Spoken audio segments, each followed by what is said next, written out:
we're going to talk about is a whip stitch. So for this, again, I'm just going to fold my fabric in half.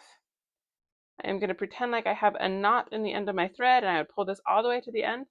And a whip stitch, instead of coming back through the side that you went, you're going to go around the fabric. And then you're going to, so whatever side your knot is on, that is the side you are always going to push the needle through. So I'm going to push the needle through here. We're just going to have that popped. Whoop. And then we're just going to have that line over the top.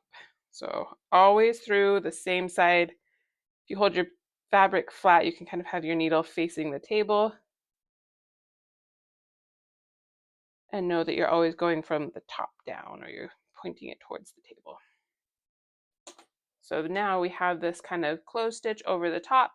This one's called a whip stitch. When we're done, we're just going to pull your thread out. Thank you so much for going through these tutorials with me. If you are interested in some beginner felt sewing crafts, be sure to check out my channel or my blog. My blog is slicespoon.com, and I have a whole bunch of these patterns. I just click and print. They've got the video walkthrough and a picture of the end kind of thing that you're making. Great for beginners and just like a quick and easy, and I think very fun craft.